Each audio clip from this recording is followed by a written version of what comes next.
welcome. Hello, can you hear me? Testing. A little bit of an echo, but we can hear you for sure. Interesting. Okay. Okay. Testing again. 1, 2. Still an echo. Sounds like you're in a library study room or something. I'm having flashbacks. Interesting. Okay. But it's okay. Yeah, it's okay. Okay. As long as it's audible and it's somewhat clear, okay, that's all that matters. It's audible and clear, but it feels like we're at a concert, like the days of past. You have some kind of a pedal. You're like a goth performer with a little echo. Gotcha. Okay. Okay. I am in a big room, so that explains some of it. Yeah. Yeah, I'll try to. See.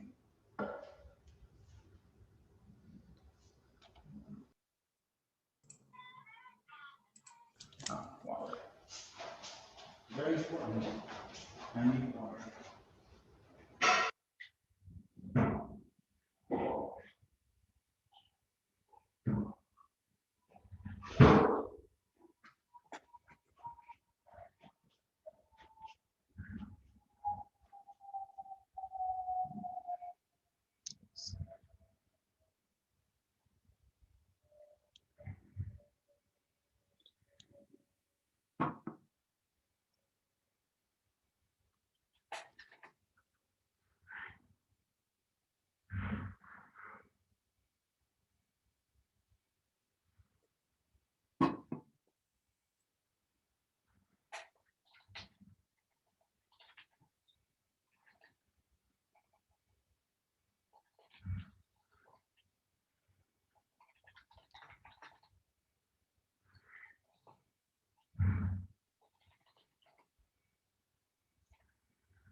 All right, so it looks like we've got 11 folks here. Mario, do you go by Mario or Professor Benegas? How do you say your last name? You can call me Mario. That's fine. Okay, great. So Mario, who's a professor in sociology and newer to our campus, is joining us today. And he's going to talk about work on how activists navigate the internal politics of social movements, particularly how they handle episodes of inequity and power dynamics within their organization. So I know a little about your work just from the internet, working on archiving different social justice work. As a class here, our students were also learning about economic, political, and social conditions and creating an archive of all the videos of people who came to our week-long conference that the students who are on the Zoom through. And the students just wrote some amazing papers on the impact that the different speakers in our class and the conference had on them. And I'm really excited to hear what you have to say about your work. And I think the students will probably have a lot of questions now that they're more familiar with how different social movement organizations work. And so students will get points for putting questions in the Canvas, and we'll put questions in the chat. And you can let us know if you want to answer questions throughout, if you want them to unmute or put them in the chat, or how you want to do it. So I turn it over to you. And students, do you want to say welcome and thank you and give Mario a round of applause? Hello, welcome. Yeah, you bet. Glad you're here. Thanks for joining us. Welcome. Absolutely. Thanks, everybody. Let's see. Testing 1, 2. I always do sound checks in all of my classes, so I've become a radio host at this point when I teach. So let's see. I want to talk first, and then I want to leave like questions to the very end, so then we can have more of a conversation after that. So let's see. Where do I start? Well, everybody, thank you so much for having me here. It is a pleasure to meet all of you. I guess electronically meet all of you. We haven't actually met in person, so I don't know. It's strange navigating university life, through the online system. So let's see. Let's start with a little bit about me. Much of my research has been inspired through my own experiences with much of activism and organizing, and especially in this conglomeration of causes that we call social justice, in however we think of that term. And I started out with the immigrant rights movement because initially I was a STEM major. I was in chemistry. I would try different majors, physics, chemistry, engineering. I was not happy. I wasn't sure what I wanted to do. I had an experience in the summer of 2009, which was an immersion program that took students to the, about 11 of us to San Diego, to the US-Mexico border to work with the border angels. And we spent about a week. And that experience was incredibly like a hit at such a deep level. I almost wanted to drop out of undergrad because I was thinking, at the time I was in Boise, Idaho, Boise State doing my undergrad. And so I was just coming back from San Diego from such a drastically different environment. I thought, what am I doing here? I need to be over there. And I had a few of my siblings, in a sense, kind of get some sense into me and got me to think about, well, why don't you do some of the work here instead? If you're passionate about some kind of, political or economic, especially political economy of some sort, you want to focus it in Idaho. I mean, there's a strong Mexican population in that state, and there's also a rich legacy of, well, Idaho is also home to a number of Native American reservations. And so there's also, a hidden history behind, in that territory to learn about. So, okay. I stayed in and I tried to get involved with immigrant rights, trying to learn about the legal aspects of it, because I think the model of organizing there was much about, how do we change the legislative side of things? And, how do we get people to be good immigrants and make a case for expanding immigration reform? All right, fair enough. I was still new to the whole scene, so I was just absorbing much of the language. There was a host of terminology just floating around. I'm like, just kept, I just kept trying to listen. But then I transitioned to, I was a Mecha member for many years, for a couple of years, like, doing work on Chicanismo. So I was like, I was in my nationalistic, ethnic nationalist phase of like, I care about my people, this kind of approach. But the club we were constrained by university, like audit policy. So you really couldn't do much. But then I got involved with on-campus kind of, undergraduate activism. One of the projects was the Tunnel of Oppression, which was like a interactive theater. No way! We just learned about that from Mo and would love to hear, separate from your thing, about if we can incorporate this somehow next semester. They did it in the past, and Mo and I were talking about whether we can incorporate some version, or at least just like each club on campus does an experience, even if it's not oppression. So anyway, hopefully we can connect some other time on that. Yeah, no, because then in my final year, I directed 2013's Tunnel. That was like my little project of getting involved somehow. And then I went to graduate school. And in that process, I was getting involved with LGBT and queer rights activism of some sort. And then I was starting to have a couple of breakthrough moments, especially as the years went by. And this is what inspired my initial work on, the dynamics of coming out, and the dynamics of what's accountability, what's happening, what's going on. That's creating internal, not just conversations, but in many instances, fights. In many instances, breakups. Just this, in many ways, like this activist, progressive, liberal, left, whatever you want to call it, eating itself. And so that's led me to, to one of my work that recently got published in the fall, yes, last semester, about this tension between building community on one hand and becoming a sect on the other, SECT, sect.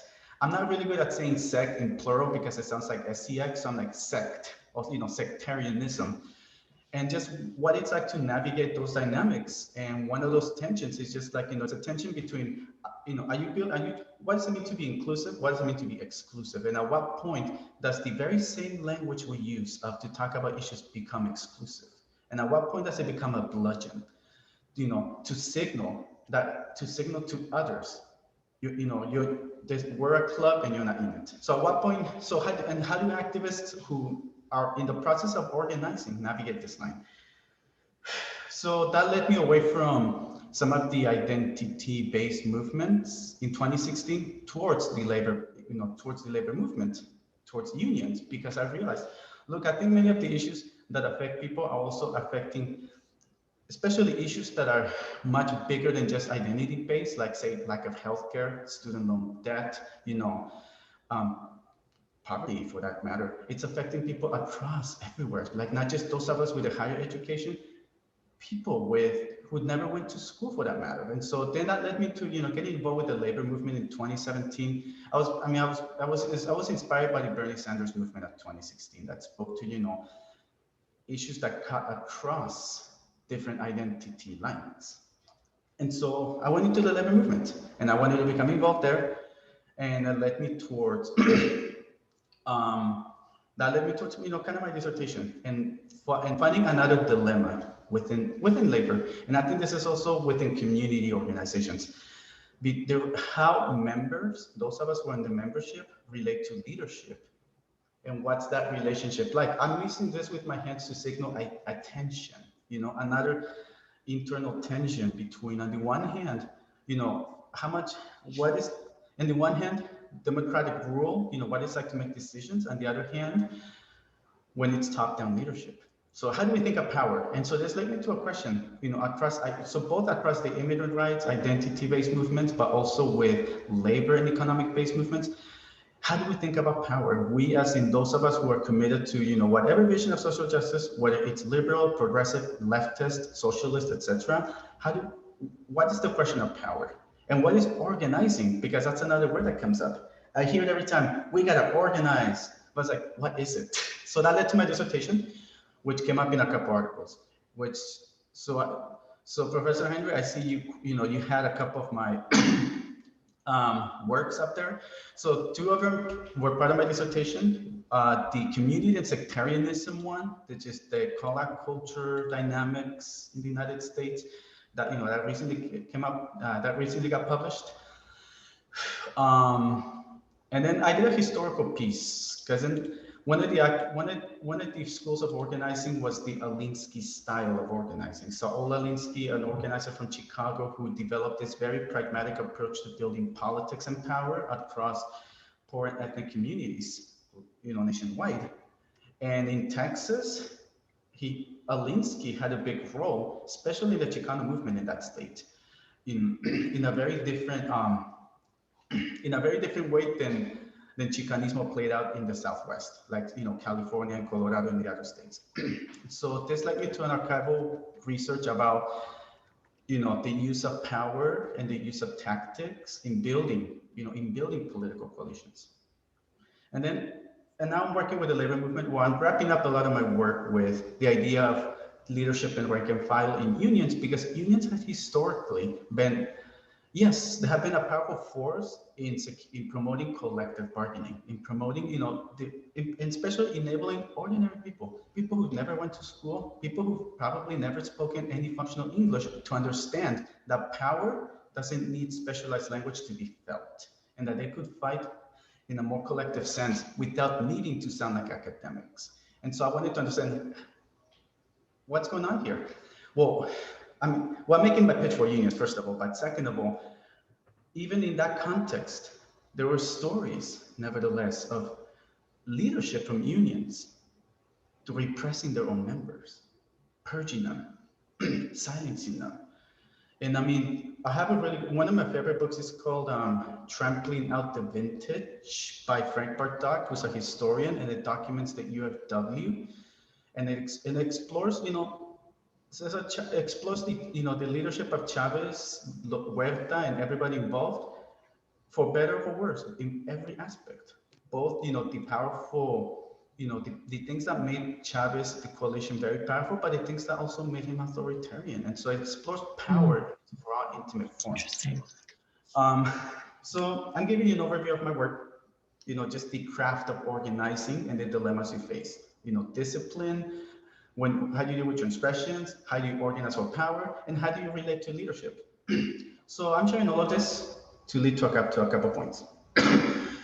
In my SOCI 263, race and ethnicity, one of the things that I've been teaching, in the last few weeks is what I call, I call it sociological solutions to inequality. So in other words, most courses on race and ethnicity focus so much on the problem. They tell us, inequality looks, and plays out in this way. We look at disparity, segregation, all different forms of inequality. It's a very bleak picture. And don't get me wrong, it needs to be said. But people are not but the people who also are on the receiving end of this inequality aren't just passive subjects. They're not just, standing with their arms folding, being like, all right, inequality, give it to me. No, some people respond in various different ways. And so I explored various approaches to racial justice. And the fundamental premise of this unit is how you frame a problem, how you diagnose a problem, whether it's racism, sexism, etc. How you diagnose a problem shapes the solution to this problem. I'm saying this as a key point because I'm going to start connecting those threads to my previous work. We explored in general 3 approaches that came out that in general had historical roots in the United States, or at least in the history of the United States, but they had different perspectives of how to approach. Let's stick with racism for now, for our purposes. One of the approaches that emerged, especially in the 1950s, after the Second World War, is this very individualistic approach that, social sciences, especially amongst academics, were kind of involved in promoting this model. It was called racial individualism. That basically it said this: look, the problems of racism and inequality are in people's heads, and as a result, we need to think of individual solutions to this problem of racism. If we, in other words, if we can reduce inequality and racism to what's in people's heads and attitudes, then the solutions become, we need to educate racism other racists. We need to, change the attitudes, what's in people's heads. Because the idea goes, if we can change an individual, change another, it's this aggregate theory of change. That the more people you change, the theory goes that then society could change, can change. And so you have this very individualistic approach, emerged in the 1950s to, basically focus on the individual as the unit of analysis, as the central kernel for understanding inequality. Because we are individuals, we live in societies, and we make societies function. This is the logic, we make institutions run, and if people are biased, then we can make institutions biased. This is the logic.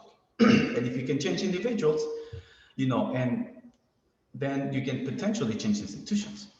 So this is one of those approaches that came out of especially, social psychology, sociology to some extent, in that period, and focused much about you got to change individuals. And of course, even churches played a role in promoting this approach. The book, I'm referencing a book called From Power to Prejudice by Leah Gordon. I'm typing it up here. This where she documents the rise of this approach to understanding racism. Okay, and it's a very intuitive approach. We hear it every day in the news. We talk about it's bigotry, it's in people's heads. What can we do to change, mindsets? And churches also, promoted this perspective, especially through anti-prejudice education programs. The book has a good chapter on a group called the NCCJ, National Congress of Christians and Jews, that emerged in the 1920s. That basically emerged to address religious bigotry. In the 1920s, there was huge religious bigotry against Catholics and Jews, and also the group emerged to reclaim Christian rhetoric from the Ku Klux Klan. 1920s had the highest membership of the Ku Klux Klan. Little known fact is that the membership of the KKK wasn't just the poor bigots; it was actually professional whites, those like upper middle class racists that were part of the KKK. So anyways, what I'm getting at is that churches, had its own educational model of changing minds. So you have this model that, developing then into the 1960s with the rise of some of the new left movements. By new left, I mean movements that were focused on identity issues. So like, women's liberation, gay and lesbian liberation, the Black Power element of the civil rights movement that, we're basically saying, we got to change individuals to change society. This is the theory. So you see, so you notice these trends emerging to give you this individualistic, moralistic approach to social justice. One of the dangers, and I point this out in my paper, Community and Sectarianism, is that by focusing on the morality aspect and on changing individuals, The danger is of becoming a sect or having a sectarian dynamic that becomes, you have to be morally pure to be, to be part of the liberated. And then it can lead in worse instances to this a very uncomfortable, not just uncomfortable, but intense psychic struggle of who is not only the most oppressed, but who is the most fierce and who is the most, America's next top radical, basically. It becomes, I have a, I have, Wow. I've been organizing for 20 some years, and I hear the Oppression Olympics a lot, but America's Next Top Radical, I have a lot of situations to use that. Thank you for that. Appreciate that. no, for sure. And one activist I was also talking to about this topic called it moral hygiene. The idea of moral preening, that you have to, it's a very religious approach to activism and social justice that says, honestly, it goes back to churches, to religious institutions that tells us, change yourself, how you behave, how you consume, how you act, how you speak, to embody the liberated society. Be a saint. But we're humans. We're not saints. We're also drawn to power. We're morally great creatures. And so to impose a rigid standard of moral purity it creates a sect-like dynamic, because it's just an environment where only a few can survive in being the purest. And so that's one of the weaknesses of this approach of individual morality. And it tells us, it's giving us individual solutions to what are in effect social problems. So here's my segue into the next approach. So 1950s, at the same time that you had this individualistic approach that was emerging in the social sciences and religion, you had the Cold War. The Cold War, see, I call the Cold War the cancel culture of the 1950s, because that had a huge cold effect of especially ending careers of, politicians, actors, actresses, like very famous people who are associated with any kind of alternative to the American system of production. Even, and so in this Cold War context, pushed to the margins a different approach to social justice, to economic justice, that was very prominent amongst especially working class African Americans and amongst a couple Black academics in the United States. And this approach told us this: look, racial inequality is not so much a thing about individuals' heads, it's actually a product of our own social conditions. Policies that create these inequalities, that create these double standards of, that distribute skin colors to poverty, that distribute skin colors across this very horribly unequal system of production that we have, and that in order to do something about these inequalities, we need to address the distribution of power and wealth. and this political economy approach goes back even to the 1800s. After the Civil War, the populist movement. This week in my race class, we're covering the populist movement, how it emerged as a cross-racial alliance of Black and white farmers in the South that were being exploited as basically, debt peons. They were kept in perpetual debt, and they had to pay off the debt by being farmers, to these to these elite Southern landowners that were, of course, they were plantation owners prior to the Civil War, but still had huge territories. And so you had this growing alliance in the 1800s that was building political power, that was building a coalition.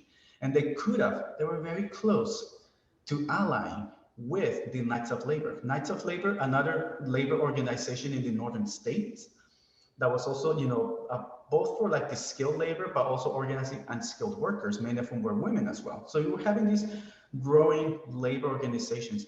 They came close to an alliance. They just missed each other. And the Southern elites, the Southern Democrats at that time, the threat of populists, of a huge number of poor white and poor Black farmers coming together to redistribute wealth and power, especially political power, was significant. The threat that led to huge violence, the violent repression of populists. After the defeat of populists, it became possible to have the regime of Jim Crow. Jim Crow emerged as a consequence of crushing the populists. Then I ask a question: what would have happened if the populists won?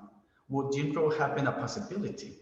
Because once you crush the populists, and then you change the laws to disenfranchise remove political power from poor blacks and poor white farmers, they have no voice. They can't speak back. They can't push back against disfranchisement. So you can do what you want with them. And then of course, so I have another essay. This is probably the most. You gotta, when do you want questions and input? I have so many thoughts on that particular one. You're just Almost done. just put a pin in each point you make and save them all for the end? Yeah. Anyways, but I'm showing all of this historical background because it gives context to labor politics today. And one of the things that's emerging from my research is that the craft of organizing, especially in labor, across material interests that are deeply felt, widely spread. Well, I know I'm jumping ahead. Let me get to the populists because this is a very important history that needs to be known. But of course, the history of this country, yes, there has been, it's a history of double standards. These double standards on perceived ancestry, that creates these racial categories that we call race and ethnicities, gender double standards. These double standards that also tells us that distribute resources unevenly. Yes, the GDP, the gross domestic product that the United States may grow every year, but who's getting the share of all of those riches? It's certainly not your everyday person, in the poorest part of California. It's certainly not, most undocumented migrants. So you have, but throughout that history, there has been moments, like moments where there has been alliances across those racial lines, across those, racial and gender lines. For example, Texas has a really good history of dock workers, both black, white, and Mexican, forming an alliance in the early 1900s especially at the time when Texas was already instituting Jim Crow. So they managed to come together across Jim Crow lines to demand better conditions, not just better conditions, share the wealth. and it was violently repressed. You had mine workers in Colorado in, I think it was 1912, Ludlow, that led to the Ludlow massacre in that time. You had West Virginia mine workers as well. The people that most elites would dismiss as the hillbillies, the rednecks, had a rich labor history of coming, of collective power. So the labor movement has had a history of these cross-racial, I guess, multiracial alliances across color lines, across gender lines that that pose a huge threat to those who exploit. So I think the debate about race or class, what I'm getting at is that the labor movement can answer that debate, can push that debate, could sidestep that conversation and say, look, it's both. You can't think of one without the other.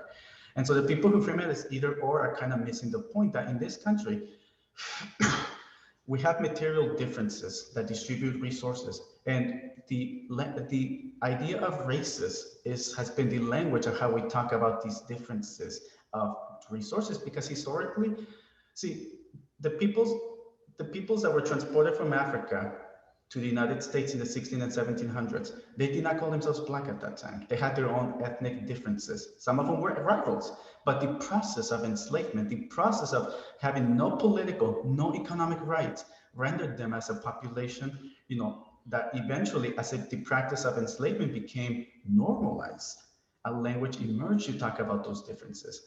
Us, them, free, unfree, white, black. And then the racial categories become to have meaning. So I'm kind of jumping around, but what I'm getting at to my research that I'm finishing is that with labor unions in Texas, in a very repressive state, the state that is the birth of right to work, that is a state where you have this mixture of corporate politics with evangelical fundamentalism, to create this unique brand of conservatism that is highly anti-labor. How do unions survive? And so one of these stories I've been fascinated by that has led me from interviews to archives is a story of a public sector union that works with state employees. So, in universities, like retirees, state-supported living centers, people that work in different branches of government, so like, health and human services, people across different sectors Some of them have a university education, some of them they don't. But across this wide variety, you have this union that's been, organizing in the public sector to raise wages, for example, have, save pensions, have these, give us a safety net that no matter who you are and what happens, they can have your back. And one story that was very interesting was how the craft of unionizing, of organizing, of collective building has helped members overcome their own prejudices and change who they are. And I have a story from one of them who was like, he's a very famous organizer who's been like helped organizing the Jim Crow South in Mississippi across black and white steel workers, has done some more helped. He helped also over, cafeteria workers in a North Texas university to actually expose like informal segregation of black and white workers in that area. And shares a story that one of the members, who pretty much grew up in a very all-white town, was mentioning, look, it's thanks to the union that I stopped saying, the word that has an N and ends with an R. It's like, thanks to the union, I stopped saying that, that epithet. And it started getting me to think about, in what ways does the craft of organizing, especially in labor, under what conditions does it help individuals change their consciousness? And how does that approach differ from the individualistic, moralistic approach? And what I'm finding out is that both through historical archives and interviews is that when you get people to work together, even if they don't like each other, especially for a common goal, something that affects them on a very material level, they may not overcome prejudices, but they have to learn to work with each other. And in the process, much of their ideas and attitudes about each other change in the process of it, though. So what I'm getting at is that the craft, not just the craft, but the process of trying to do social change of some sort it's rather than think of it as a fixed idea, it's a process that will change everybody who's involved. You're in the process of changing institutions, and this is key. In the process of changing institutions, to redistribute resources, especially, the people involved in that quest will also go through that personal change. And so there's one debate amongst like anybody involved in social justice that comes up. So which comes first? Do you change hearts to change society, or do you change society to change hearts? And the answer that I'm giving to my class next week, just to spoil everyone here, I mean, since you're not enrolled in my class, I can tell you, is that it's really both. But if you change societies, your hearts will change in the process. If you're actively involved, though, that's a key ingredient. And so my way of saying this is that organizing, when it's about building mass power across differences, can give you the power to, can give you leverage. And leverage, especially the ability to withhold your labor, can help you extract important concessions. And so what I'm going to end with is that to understand social justice, what that means is that I think we need to understand there's various approaches with all the, each has their pluses and each has their minuses. But there's a history of social justice that we need to understand that goes beyond what we see that's advertised, beyond the consultants. And we need to understand what is justice and what is power across everybody, regardless. And this is a key point, regardless of education. Because I'm always fascinated, and I'll tell you one thing, I'm very fascinated by movements and collective actions by people who never went to school, who don't have any functional English. And what fascinates me about that is that I think they understand something about power that most of us with an education don't. And that power doesn't need a specialized language to be felt. And I think that's the one thing I kind of want us to think about, because it can address an issue that comes up in social justice quite a bit, is that our language itself can become very elitist, or can become very much about, about virtue rather than like, well, how are we building power? What's the strategy? So I'll leave it with that. I'll open up the rest of the time for questions. I feel like I went all over the place, but I wanted to, frame it as best as I can with this idea of how you frame a problem shapes the solutions to this problem. So if you frame racism as an individual problem, it generally follows by individual solutions. If you frame it as as a material problem was an institutional problem, then the solutions become institutional. And then that helps you think about what's your strategy. So I'll leave it at that. I'll be open for a question. Thank you. I have a 15-week class I teach on the question that you asked about, would there be Jim Crow if the populace won? So I have a lot of opinions on that as a particular frame. But I know one student in particular wrote their paper they just turned in today on the last question you asked about, how do you fit into to that, not necessarily virtue signaling. I don't know exactly how you put it, but I think one student might have questions because in their paper they were writing about like, do you keep trying if you don't have it right already? Do you engage even though that you don't know all the answers? What, people are shaming you. You're trying to act out of guilt and you want to help, but you don't want to do things wrong. Is it better to try? Unlike Yoda, there is no try, only do. Like, do you try despite, the exclusive reactionary culture? So I think opening up to the students to see, I know one student in particular I'm thinking of based on the paper has a lot of questions about this and is going to go do a master's in this. So, and I'm sure Tanya, who's our instructional student assistant, who just turned on the camera, has questions about her organizing work as well. So why don't students go first? And then if we have time at the end, I have a lot of opinions and questions on your topic.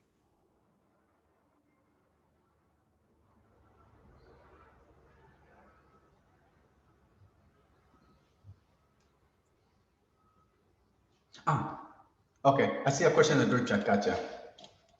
Have your past majors influenced my work? Okay. So let me start with Victoria's first. So let me see. It took me 6 years to complete my undergrad. Half of the years, 3 of them, I was in STEM.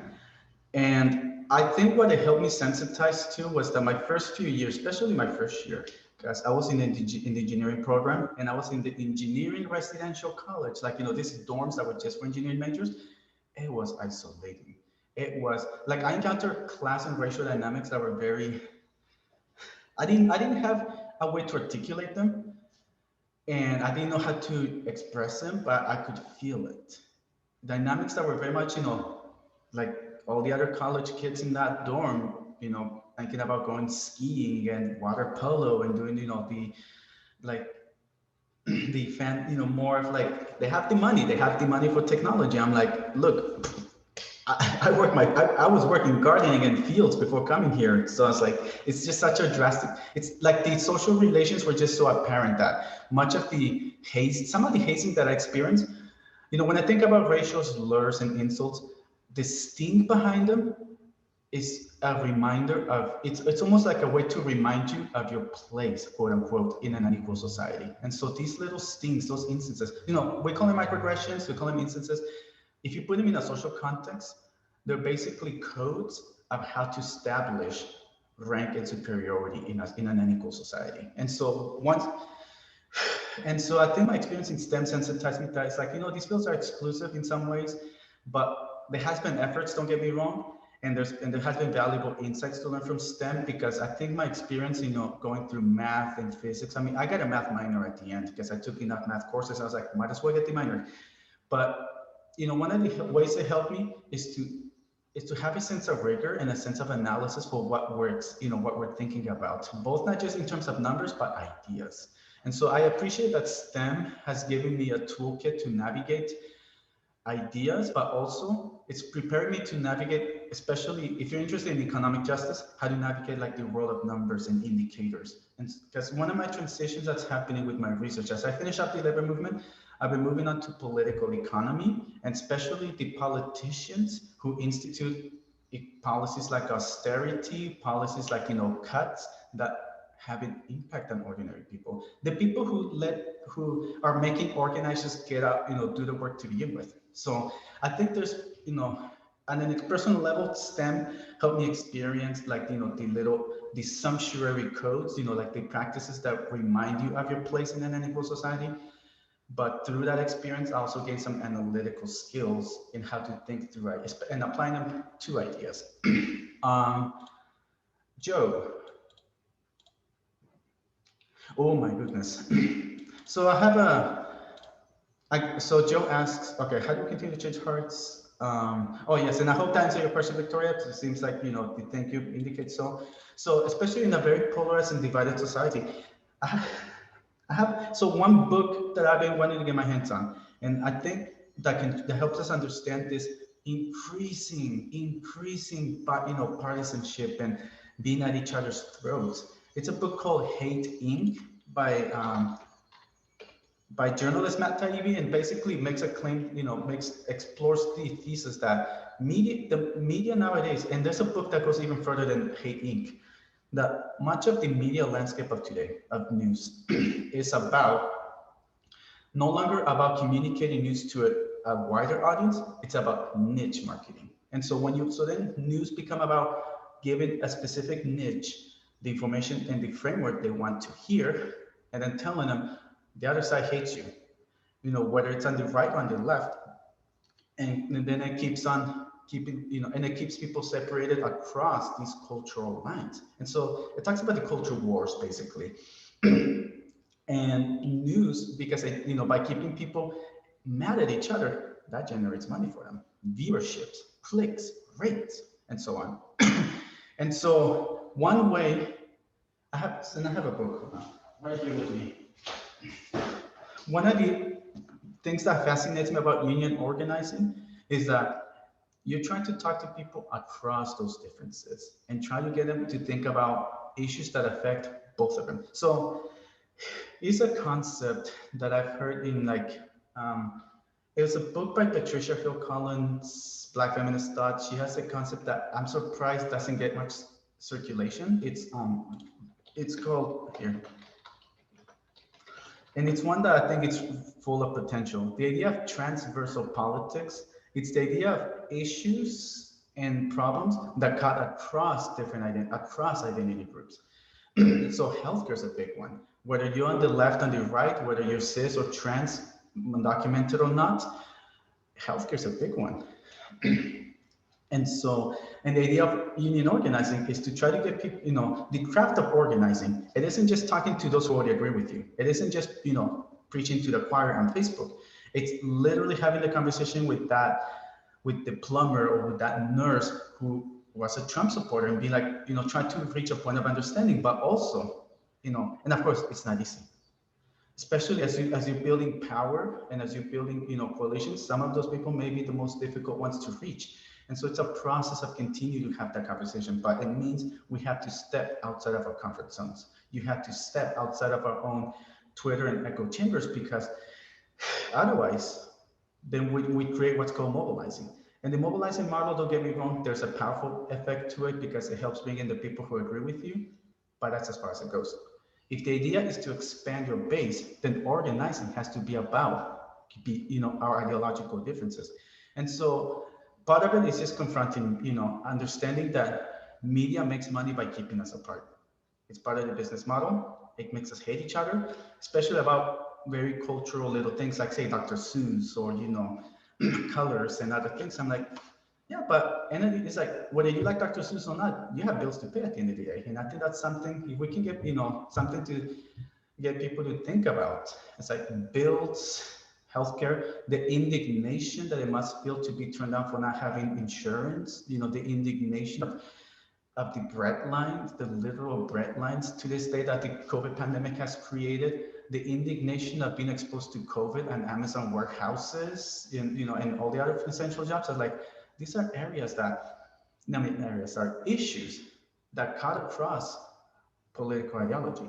And so I think that's one way to think about organizing as a way of changing hearts. It's not easy, but in the process of trying to get people to work together, the hearts will, the change of hearts will happen, and as you do it. Okay, I see links. Oh, Jaden, I see one question from you. Okay, this is the one.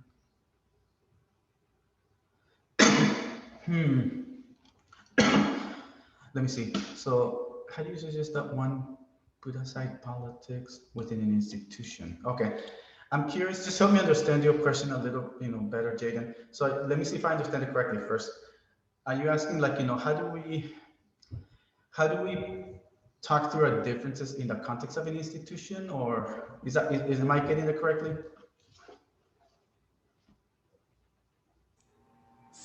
you answered, I wrote the question prior to your presentation, and you answered a lot of the points in your presentation, but if you could just elaborate on that a little bit more, because I know that's a big question, but I think that you kind of touched on this a little bit. So if you could just take it a step further, if you don't mind.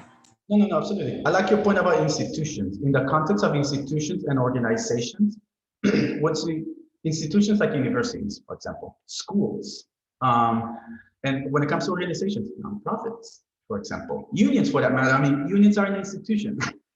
How do we? So I guess I'm thinking, how do we work through issues of politics, racism, and discrimination in that context?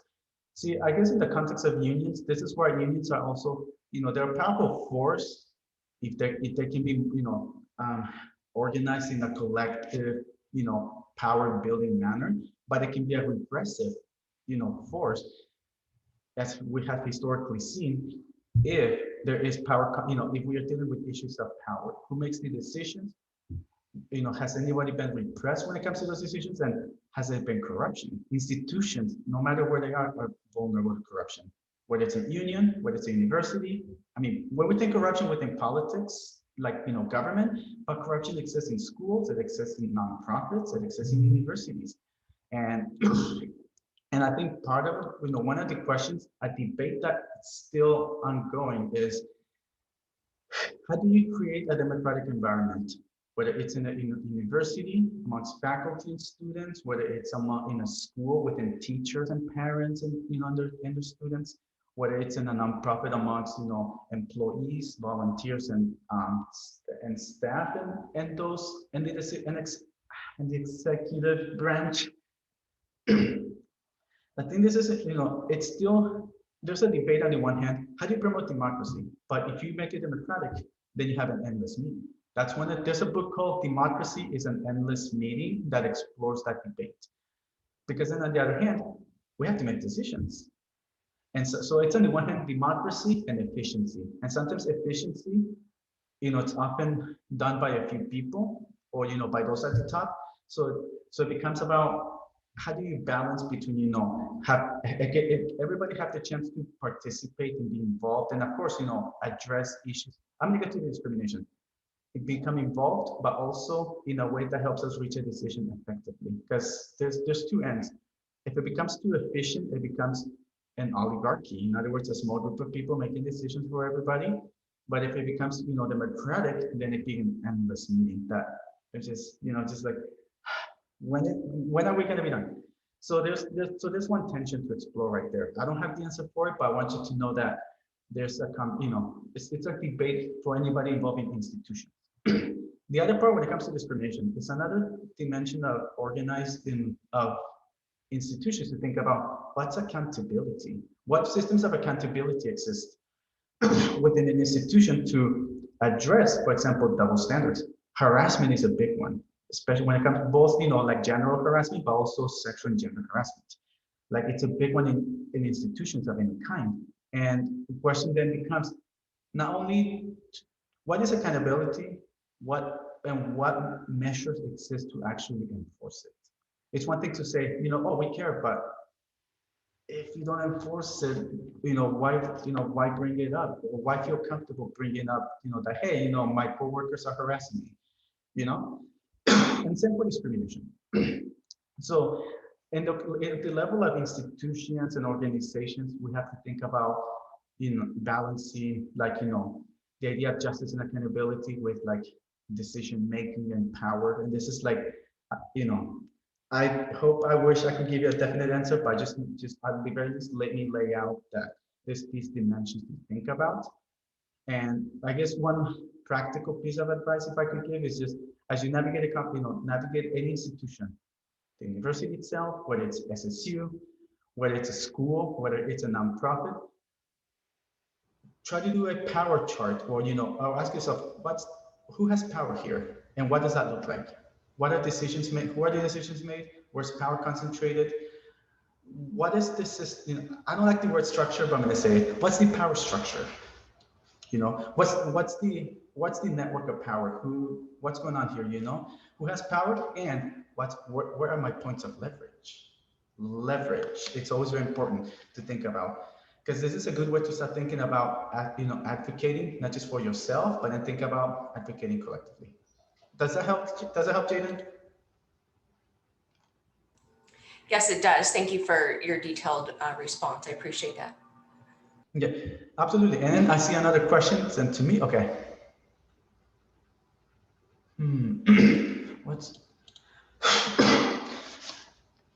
What's the best go-to? Okay, I'll just read it. What's the best go-to tactic to use when trying to form new unions to stop conflict and create open-mindedness, and then leading to facilitate cooperation within the unions? This is one way I can. So I have a book, another book. I'm making it's like Mario's book club.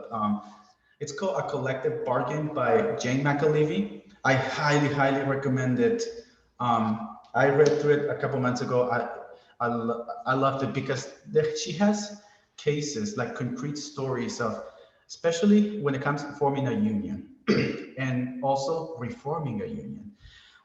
And she talks about, I think for Jane McAlevey, the best approach is a rank and file approach. What does that mean? An approach where ordinary members, have the decision, are involved in every part of the decision-making process.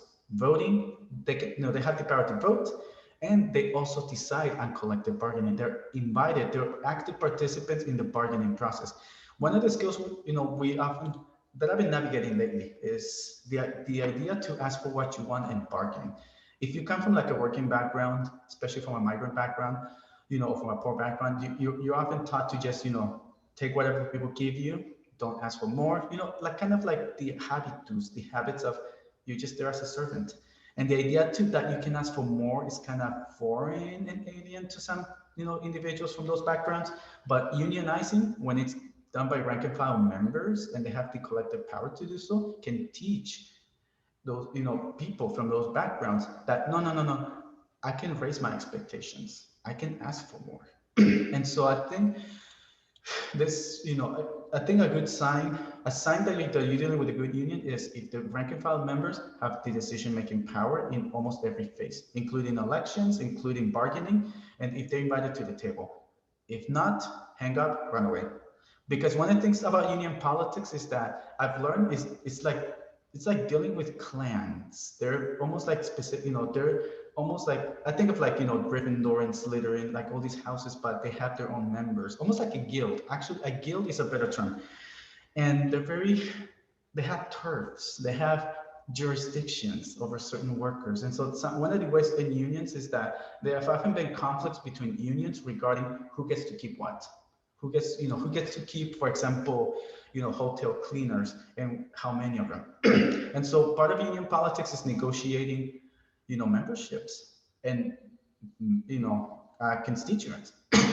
So I can't answer fully well about cooperation with unions. I mean, other than just perhaps coming together on an issue that, perhaps they'll have in common. Because I think one of the things that I found fascinating about the Bernie Sanders campaign was that, especially when it came to healthcare, you had the National Nurses Union coming in, you had some of the SCRU unions joining this coalition, you have some of the DSA chapters being behind the push from, Medicare for all. And so I'm thinking about when we think about programs and issues that will be, that transversal in many ways, it can help create that kind of cooperation. But of course, it's not just done out of pure kindness, there's also the self-interest part.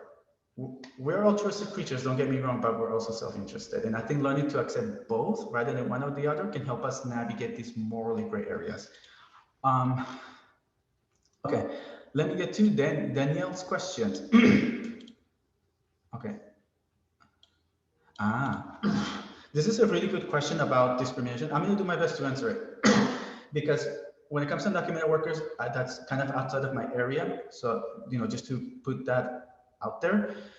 But to my knowledge, though, so an employer is taking advantage of workers, and what can we do to organize to protect their rights? I mean, if unions don't always have to be the answer for it all, sometimes there are also organizations at the the community level that also help expose, for example, wage theft. So Austin, Texas, for example, in Texas, there's an organization called Workers Defense Project, Proyecto de Defensa Laboral, PDL, that organizes with undocumented workers, especially in construction. And one of the things they do is advocacy. And what they do is help expose cases of wage theft and litigate them to the courts. and help expose employers who are, stealing wages from vulnerable populations. And so that's one approach that, can be done at the, from the nonprofit level through advocacy, so having legal experts take it to the court. Unions can also help in just campaigning. So campaigning, campaigning, it's a big word in unions that refers to, excuse me. So like campaigns for unionizing, campaigns for expanding membership, campaigns to protect, funding and so on. See, unions have a mixed history historically. They've often been, there've been good unions. There's also been racist unions. There's been unions that have been very anti-Chinese in California's history.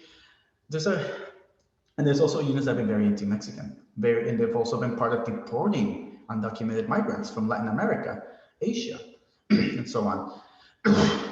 And so I think part of it is just understanding what sources of support exist in the area you're interested in. So, if there's undocumented workers who have been exposed to pesticides, for example, in agriculture, I don't know, in like Sonoma County, for example, what are the current resources that exist, and how can we contact them to connect with the everyday workers and identify who amongst the workers is, the idea of an organic leader. Who is the person that everybody else turns to for help?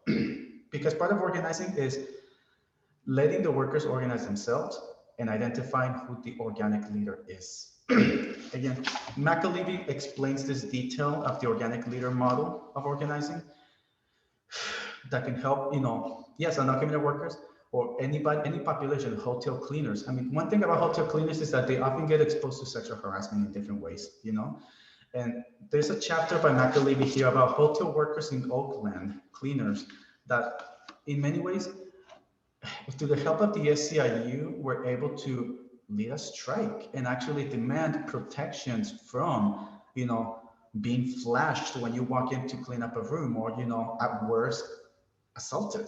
So I hope that helps answer your question, Danielle.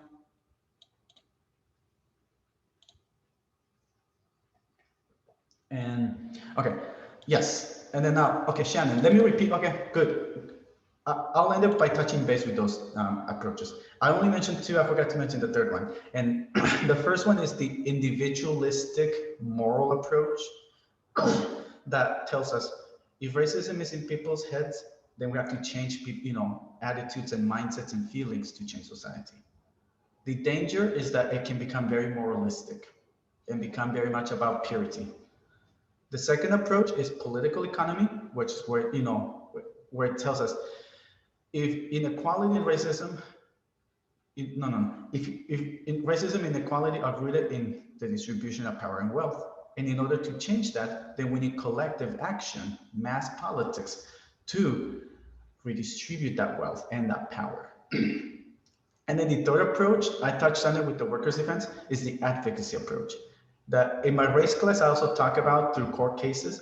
This one tells us if racism is rooted in the institutions like the laws and legislation, then we change that by changing laws and legislation. And this one, what makes it different than the populist approach is that it's heavily driven. The advocacy approach is heavily driven by legal experts. Ordinary people don't have much of a say in this. You have to, you leave it to lawyers, you leave it to judges, you leave it to specialists to deal with these institutional battles for you. But what about ordinary people? And there's a good documentary I had my students watch last week called The Lemon Grove Incident. Here, it's on PBS. It's an interesting story of segregation of Mexican students in the 1930s during the Great Depression. And you can find it for free. And it's basically a legal battle. It was Alvarez versus Lemon Grove. And that case set the precedent for defeating what was called the Bliss Bill later on in California history. The Bliss Bill was a bill that was going to reclassify Mexicans as Indians and therefore enable, make segregation of it legal.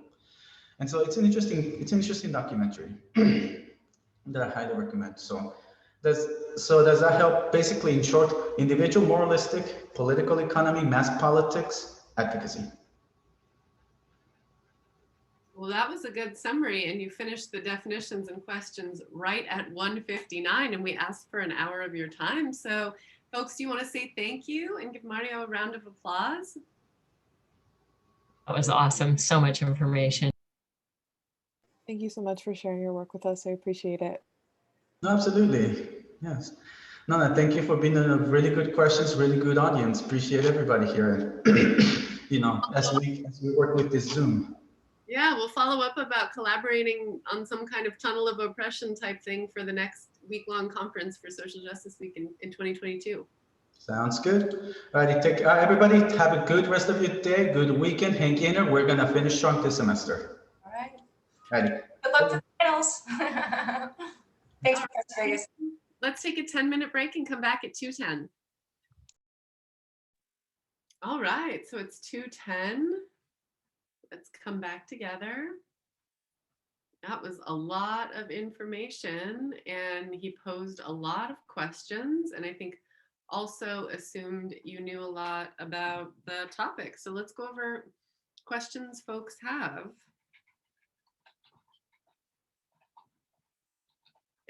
Any reflections or questions? My background before law school was in community organizing and labor organizing. So I'm also happy to talk about any of those theories. My undergrad, I studied Alinsky and a lot of those theories that he was talking about community organizing and theories of change. So I'm happy to talk about any of that. Or my strong differing opinions from him on his question of would there be Jim Crow if the populace won? I want to talk about that. Yeah. Well, I would like you to kind of elaborate on that.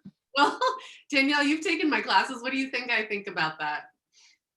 I honestly kind of didn't really catch what he was saying. I just like heard that he was talking about Jim Crow, but his audio had like a really strong echo that for some reason, like I was hearing the echo more than what he was saying, and I didn't catch his point on that. His rhetorical question was, would there still be Jim Crow if the populists won? This interracial group that was challenging major landholders, right, plantation owners. I think he was thinking, no, if you had a cross-racial alliance that saw their self-interest as being aligned, that there would have been a chance to organize. I would say, yes, you know, the enslavers are going to offer what Michelle Alexander in the new Jim Crow that you read calls the racial bribe, right? So in order to construct an identity of whiteness in opposition to an identity you construct of non-whiteness, for people who are in power and control, and at that time are white people, they're trying to get people allied with what they see as similar things, right? Creating slave patrols, having different kinds of peonage, so setting up indentured servitude as opposed to chattel slavery, or setting up different kind of sharecropping peonage that was different from something like chain gangs or convict leasing, right? I still think you need a way to oppress people and to give certain people a promise that they can become the elite class, right? In this case, you can become the enslaver class or the plantation owner or whatever that bribe gives you to unalign yourself with what would be your self-interest for your economic position, to feel like you're transcending it so you're morally superior to somebody, or in terms of power, someone has less power than you get paid more, and then, you know, so from a theoretical perspective, I think that, and I also think with the way that things worked with President Johnson and Reconstruction, you know, they established this Freedmen's Bureau to give emancipated people land, and then the government like stole it all back, right? So when it comes down to actually having access to the resources to earn money, the people who are in power, who have more ability to front the overhead, are going to want the land, are going to have the materials to take care of the land. Or in Reconstruction, part of the reason that it didn't do well was there was no support for health and hygiene, right? So, okay, you can have these autonomous freedmen's communities, but, you know, with no clean drinking water, with no hospitals, with no infrastructure, everybody's going to get sick. And then they're going to come up with a racial explanation for why the formerly enslaved people are sick and blame it on their genetics, right?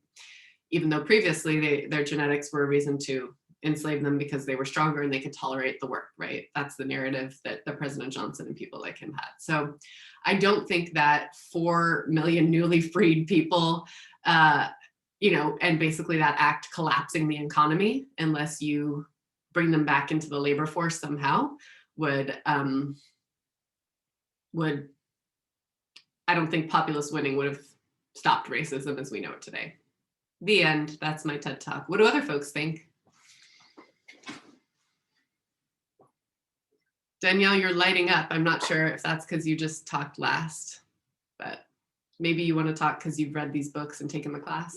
I think it's because I talked last, but so like kind of like what I'm understanding is that you believe that like in theory it is like good, but in actual implementing it within like the real society within the United States, it wouldn't really work because racism would still just happen.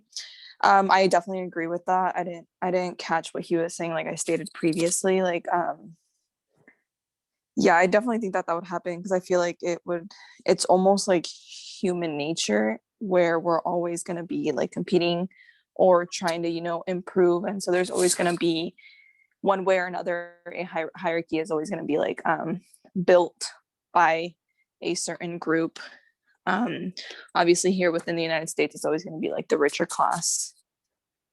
And then that just trickles down to the whole like lower classes are usually built by people of color. And then that's how racism kind of also strives within the United States, even though people think racism doesn't really exist anymore. And Michelle Alexander does a great job of explaining how the prison system is like the new Jim Crow. And I don't think if the populace would have won that racism wouldn't exist because prison systems would still exist because they would still be trying to punish people. Yeah, yeah, exactly. And it's funny because I remember in the punishment and corrections class we read Foucault and I hated that and I thought I would never have to do that again. And then I'm taking the social and political philosophy class and I had to read Foucault and the whole entire discipline and punishment. And we learned a bit more about like the carceral society and kind of how it stemmed from a torture, like a public torture to, the prison system being used. For my paper that we just turned in, I used the panopticism. I don't know how to really say that word, but I think that we live in a society like that because within the carceral system, mass incarceration, there's so many people in there, they're always surveilled. They're released and then we as a society scrutinize them and there's a panopticism effect outside as well because we're keeping them oppressed even though they've already served their time and been released. But yeah, Foucault, not fun. Nodding about Foucault. Did you want to add something? Sorry? Tanya was nodding about Foucault. Tanya, did you want to add something? Yeah, I had to read him for theory and it's rough reading his work. I think he does make a lot of great points that are still relevant to today. And we can take a lot of, what he said, but it's hard to get into the weeds of theory, especially with a topic like Foucault, with like prison and punishment and crime and all of that. It's hard to take that approach. Yeah. Yeah, I definitely agree. It's a good reading. I'm not saying it's horrible in the terms of it like not working or whatever. It's just very hard to read, I would say. It's very hard to digest everything that you're reading, but once it's digested, they're honestly really great points. And I do agree with Tanya where it's really still applying within society today. Because just last week I was speaking with my professor about how the Caliph Browder story, which we learned about in punishment and corrections class, is a great example. Well, not a great example, but it's an example of what Foucault was talking about when the prison system punishes a person until they create a soul that is kind of their liking. So they break down a person and then create this person who then they either just keep incarcerated or released into society. And I believe that was applied to Caliph Browder, in which he was tortured within prison and closed off into solitary confinement. And then what was left of him was what the prison system kind of left of that person. So yeah, Foucault is still really applicable to society today.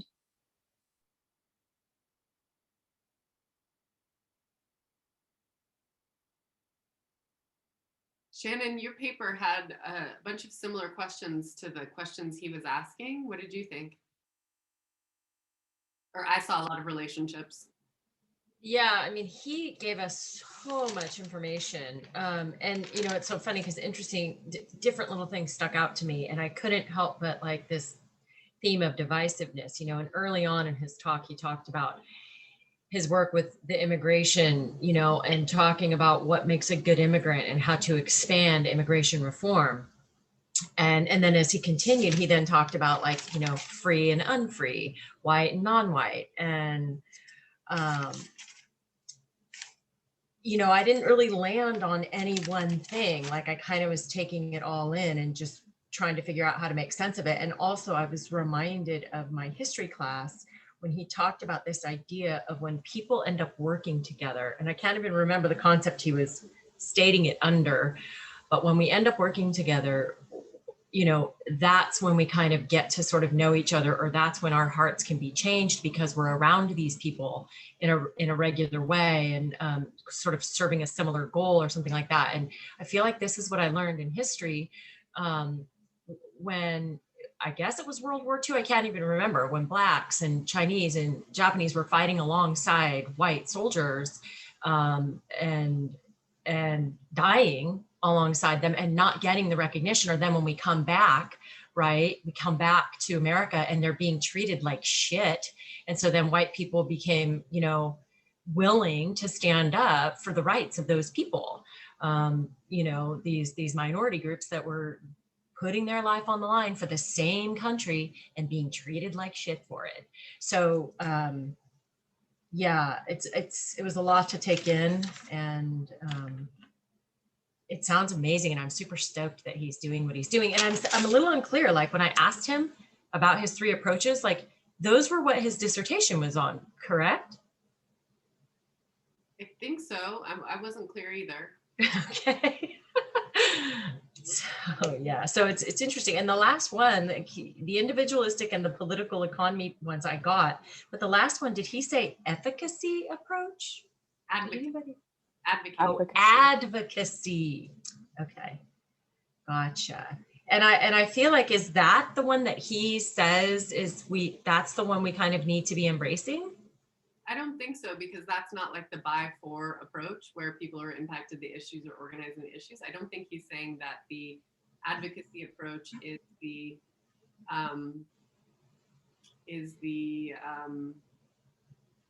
right, I guess, because yeah.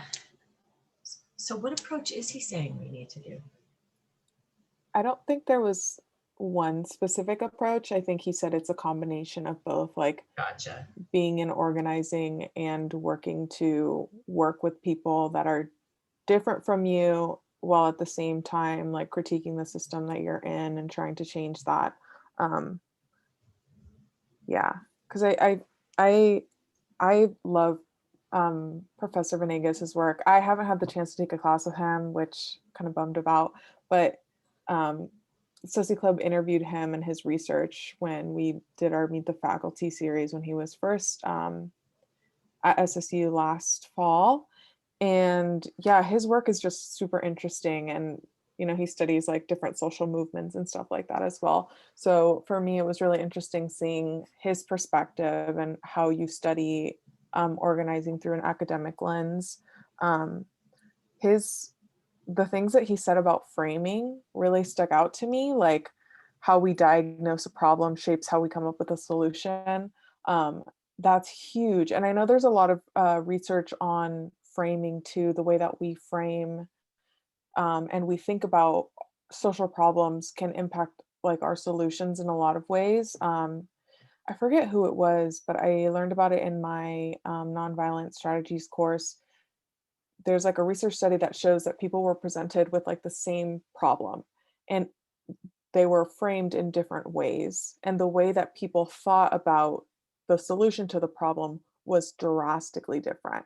So even just like, I feel like that just goes to show the importance of language, the importance of how you think about things and kind of critiquing the way that you are taught, the way, I don't know, just like the way that you think about things, and like critiquing that and just realizing that like maybe the way that you have always seen this problem is preventing you from seeing like the solution to the problem. And But if the yeah, people who are creating the problem get a one up and define it in a different way, right? Like your right to choose, or, you know, right to life or whatever, you know.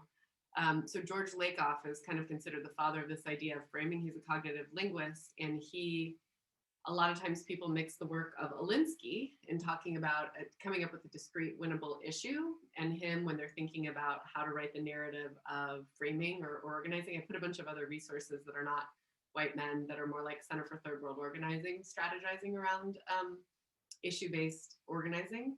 And a lot of attention was paid to them because Obama used to do organizing in Chicago based on Alinsky's model and issue-based organizing, and the whole idea of hope and change in the way he framed issues was seen as being winning because he was coming not from an electoral politic background, but an organizer background. And back in the 2000s, that was something that people were paying a lot of attention to then.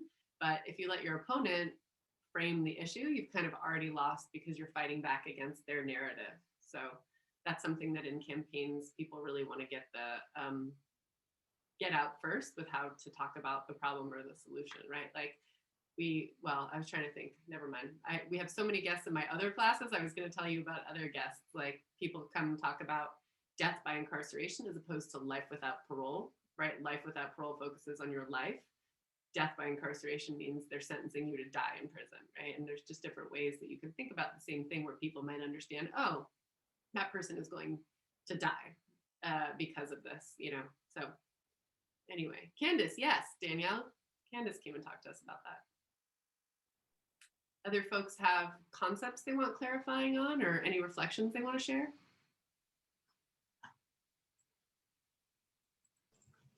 I don't want to talk again if somebody else wants to talk, but I do want to say a little bit about something that I did just in my own personal life, basically as a result of what I learned at Social Justice Week that I wouldn't normally do.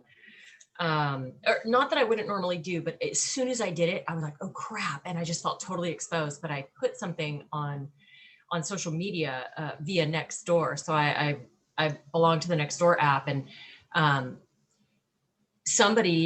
they didn't put the link to what it is they were talking about, but a crime that, based on what I could gather from their post, that was committed against a child.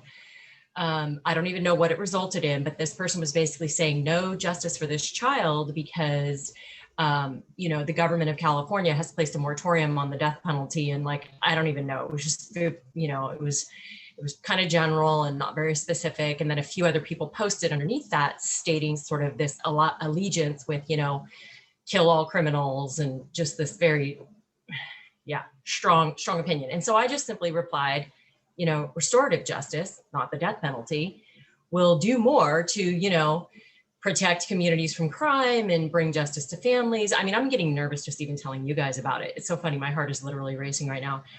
And I continued to stay, and I put the link to the movie, The Prison Within, which I had not had a chance to watch, but I finally did watch it. And I had literally just watched it and then read this post. And so I felt, informed in a way that I could actually respond. And so I did respond, and oh my God, immediately I was called a sheep. I was called, you're higher than a kite. People were just so mean to me. And then one person asked a reasonable question. I answered their question. And another person said, you're forgetting that this was done with Hollywood money, or this was put out by Hollywood. And I just responded with, I just said, yeah. And I just said, and this is a good use of Hollywood power and money to inform the general public of the abysmal state of of our prison system and a solution that's working, and then I put another link to the Insight Prison Project. And then I put some more information, and then I bowed out because like within 25 minutes, like that all happened within about, 25, 45 minutes, I was a freaking wreck. And I just have so much respect for people that just continually to stand up and fight on the lines. Like, Nextdoor, like I don't have my stuff all public, but it shows the neighborhood, the general neighborhood I live in. And it's like, what have I just done? How have I just exposed myself? And, you know, so many, like I have the luxury of actually asking that question. And so many of the people that we're trying to help with social justice work don't even have that luxury. So I'm just a little bit spun out by it all, to be honest with you guys. So yeah, that's what I have to say. I'm gonna stop talking.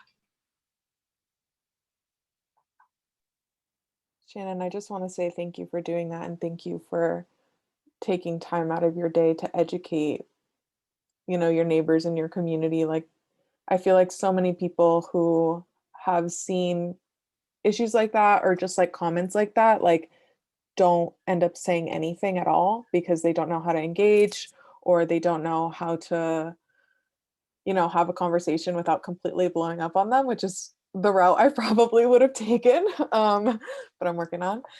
So I just thank you for doing that. I appreciate it. I feel like we definitely need to have space for people to have those conversations and to educate people. And I'm so glad that like you were inspired enough by your work here to do that. So I appreciate you doing that. Thank you.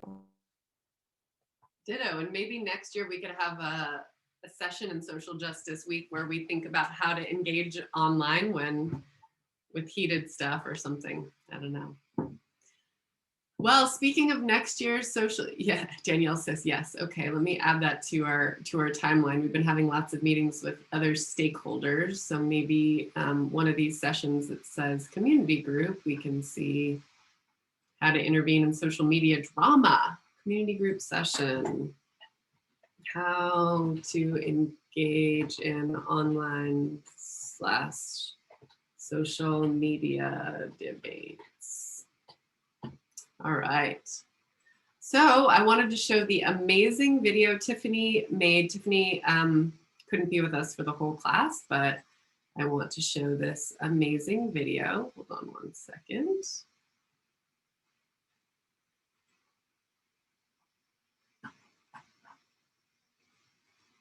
I don't know how you make a Google loaded video full screen. Can you see Danielle looking small? Okay. So we're gonna watch this amazing video she made compiling the stuff. Her questions for us were, she wanted us to know, she's going to end with Amal's awards clip. So Amal made a little video for us for the award ceremony, and she's gonna edit some of that in. And 2 questions we have for you are, what else would you like to see? And how should the video end?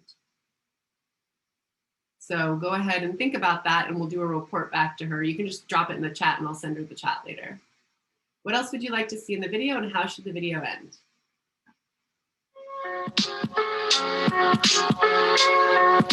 It would sanction any official who was involved in rioting. It is my pleasure to be your guys' host today. My name is Danielle Caballero. My name is Lindsay. I'm a 3rd-year student here at Sonoma State. So my name is Joe Lawson. Hello, I'm Victoria.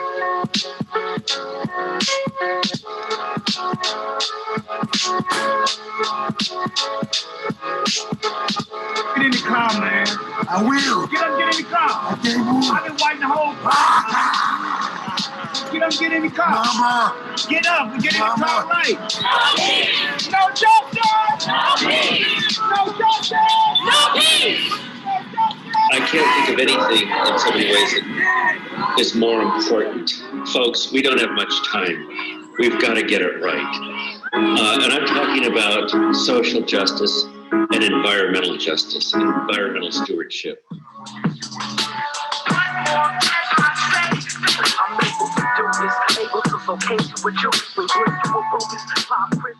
And especially we all live in the same planet, same sun, same water. And for me, that's just a thing I don't understand is why do we treat people differently?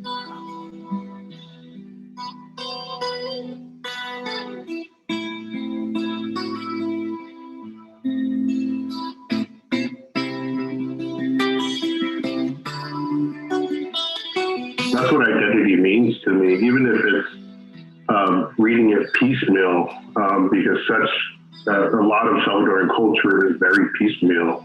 It's been almost eradicated, if you would, in the sort of literal sense. And so it's only a select few of people that actually remember their tribal groups, their language, who they are as people in the modern world.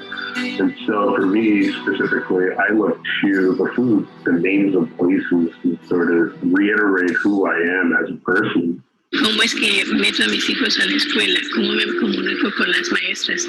Todas estas cosas son increíblemente pesadas y van una encima de la otra. Entonces, para el emigrante, esos primeros meses o hasta los primeros 2 años en realidad es un tiempo de estrés crónico. No chiquito, no se acaba, pero hay uno y otro. My grandmother, she used to take it upon herself, even though she had 8 children, she took it upon herself to also cook food for people who were in jail. 97 and 98% of all crimes are adjudicated through a plea bargain. So the truth doesn't necessarily come out.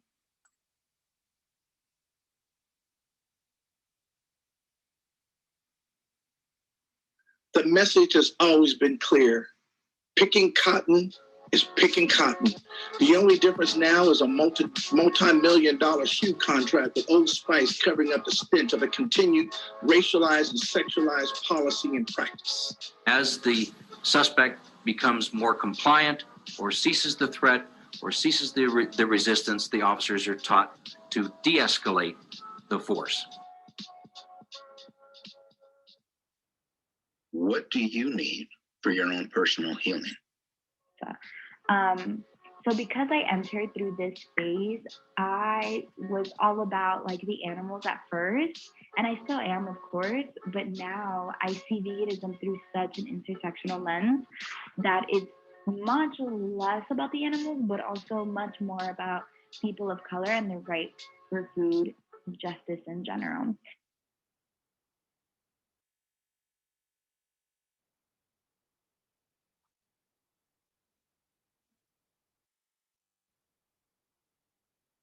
All right, it ends on how proud we are of our student organizers, but she's like, she would like to end with a Malls clip, and she'd like to know what else you'd like to see, and how the video should end. We also talked about whether to edit out the scenes of police violence, because there's a debate on whether to keep showing those or not, depending on who the audience is and everything. So what do folks think? And if you want to put the question, put your answers in the chat, I'll send them to her. If you read them out loud, I'll just type them in the chat so I can send it to her later.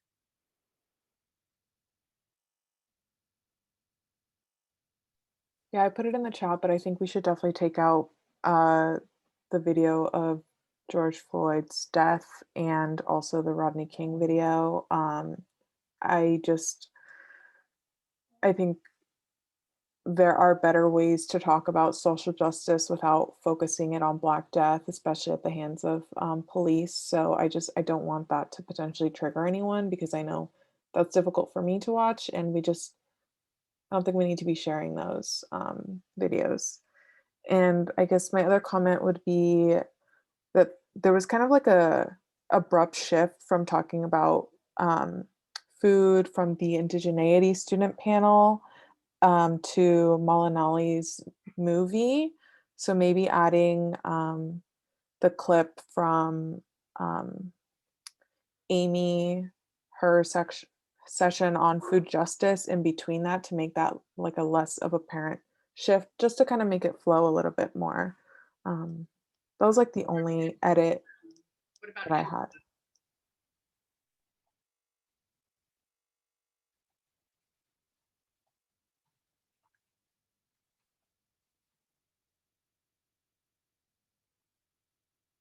Thanks.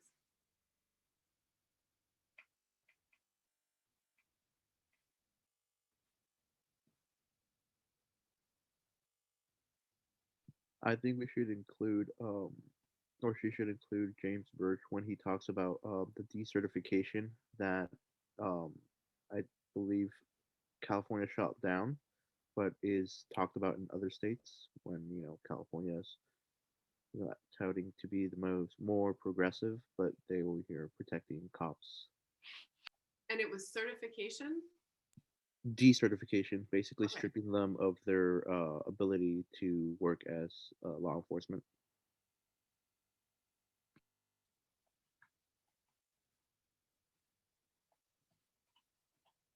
Okay, bye, Lindsay. Thanks for the semester. Hope to see you in the future since this is our last class.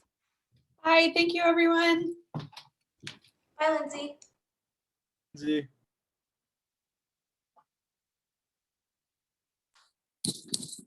I know I'm like a little bit late to the adding on, but I did want to add on to what Tanya said in terms of taking it, the police brutality out, because I do agree that it can be triggering, and I don't think we should use any time in our video to put any emphasis on that. Instead, we could just do more clips of like protesting, because it brings to light like the issue of police brutality without having to show it.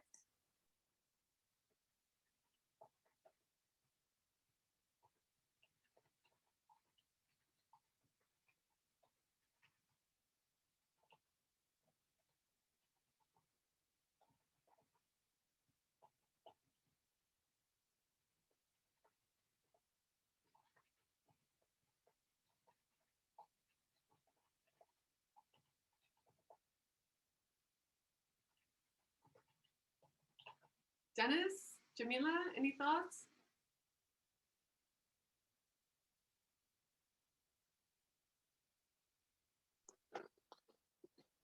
Personally, I don't have much to say, but I do agree we should take out the police brutality clips because, like, I feel like everyone knows that it happened already, so.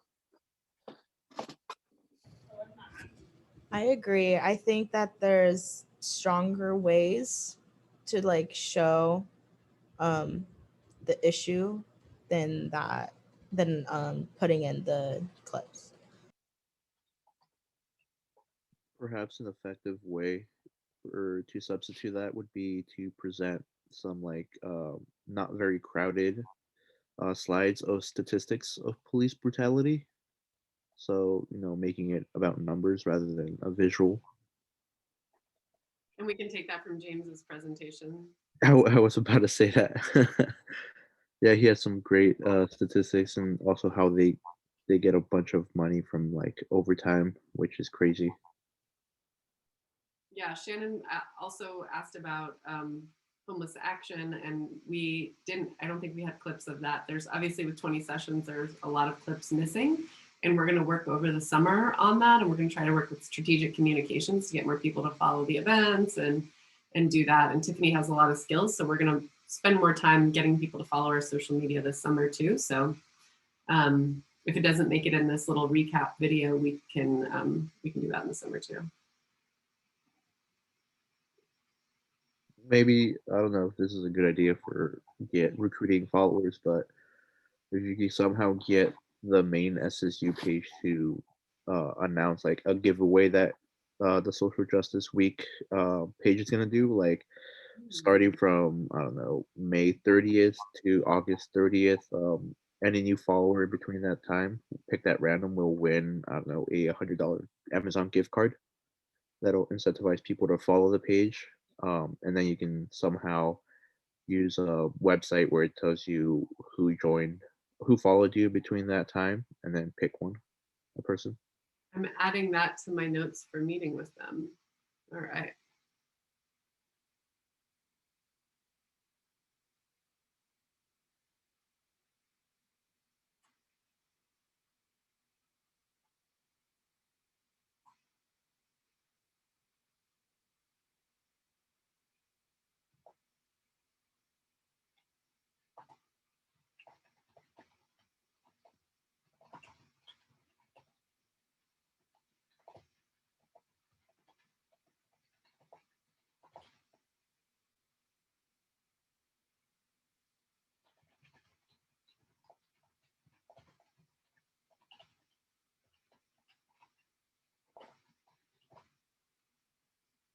All right, seems like the feedback slowed down on that. So I will transition to our last things for the class and share my screen. So I'm sorry, I thought I had the guest question up. Can you see the syllabus?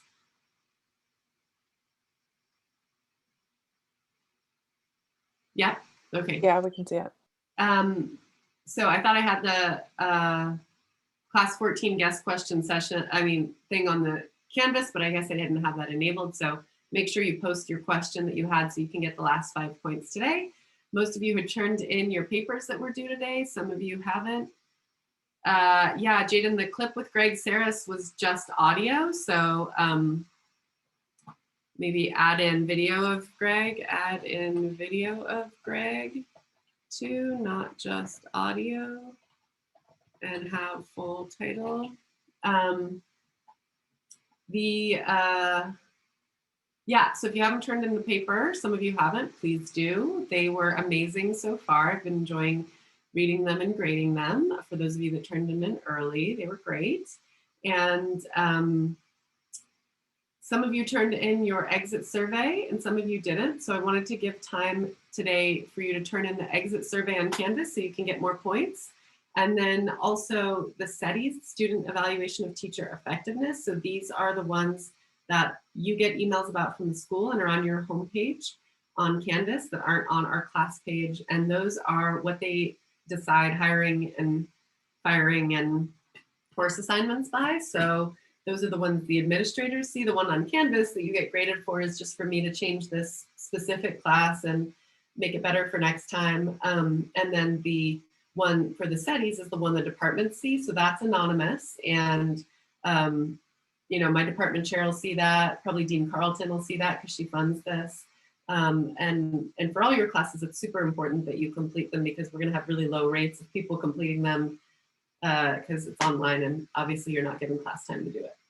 So that's what I wanted to do with the rest of the time we have today.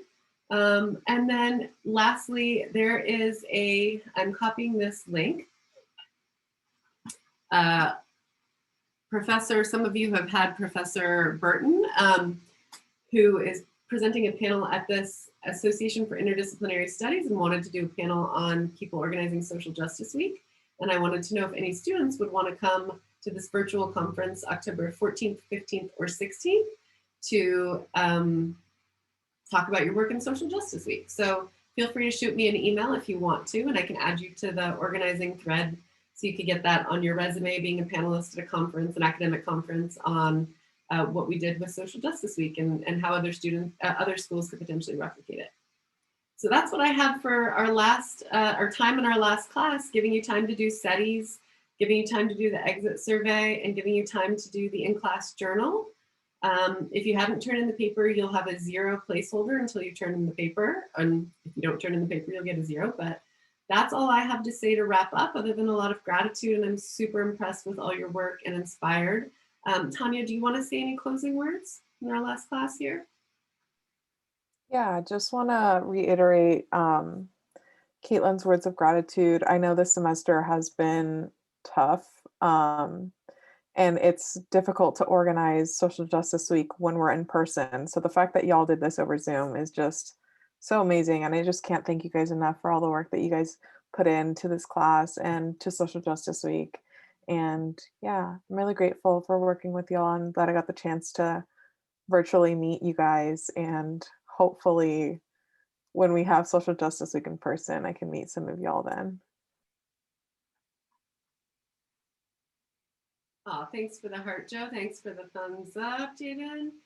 Does anybody not know how to access their SETIs and want us to walk through that? Nope, you all know how to do the SETIs, and then you can see on our class. Can you say that again? Oh, the SETIs, the Student Evaluation of Teacher Effectiveness. Do you know how to do those? You get an email to click on the link to take a survey, an anonymous survey about all your professors. Have you gotten those emails from the Student Evaluation of Teacher Effectiveness, SETIs? Is that going to be the evaluation on all of my instructors? Yep. Okay. Did you get those emails? Okay. Did those emails come through with links? Yeah, we should have gotten them, I think, like last week or something like that. So I would check your email and then check your spam if it's not in your email, but you should be getting that. And then once you click on the link and you fill out one and you finish one, you can like go back and fill out all of the other ones for your classes. Is it fill in the blank? Yeah, a lot of it is just asking. It depends on the class and like the department, how they structure it. So I know for political science, like a lot of my studies have been like describe the strengths and weaknesses of the course, describe the strengths of the weaknesses of discussion, of lectures. Would you recommend this class to another student? Like, would you recommend this professor to another student? Like, has this been a valuable learning experience for you in your time at Sonoma State? What about your time as a college student? Stuff like that, and just asking you to explain a little bit. It takes maybe like 5 to 10 minutes. But that's like if you really go into the explanation for each study. At least it has for me in the past. So.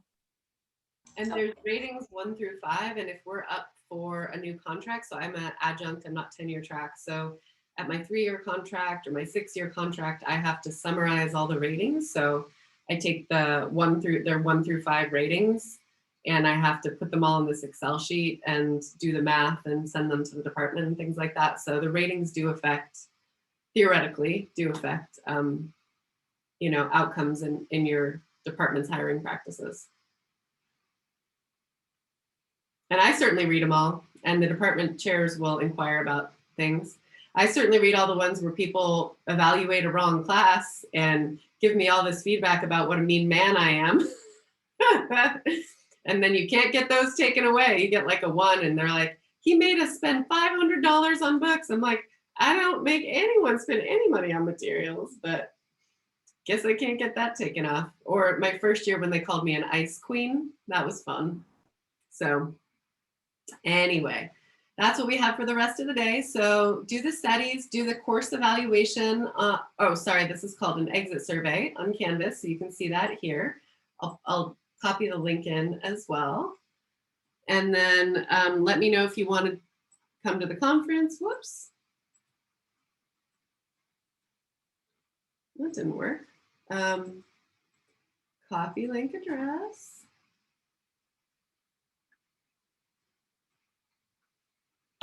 By shooting me an email if you want to come to the conference and do your last journal, and I'll read them, and I will miss you all. But since you did so much work during Social Justice Week, we're not going to have the class the last week to make up for that extra time and give you time to study. And I like reading all of your journals every week and making things better for the future. So thanks to all of you. I enjoyed learning from all of you, and hopefully you'll stay in touch and let me know about all the social justice you're doing in the future. So that's all I have. I can stay here if folks want on Zoom, or if folks just want to head out, you can head out. I guess I'll invite you to head out now. And if anyone wants to stay and go over anything, I'll stay on the Zoom. I did have a question, but it's not like relating. Let's do a breakout room then. Does anyone have anything they want to go over relating to the class? All right, well, bye for now. I'm going to go in the breakout room with Danielle. I'm real, like J-Lo? Yes, Way certified. The way I talk, because I'm real. Awesome. And thank you too, Tanya. I appreciate all you do for us, and real talk. Thank you guys. Thank you both Tanya, for everything. So appreciate y'all. Y'all. Alrighty. Take care.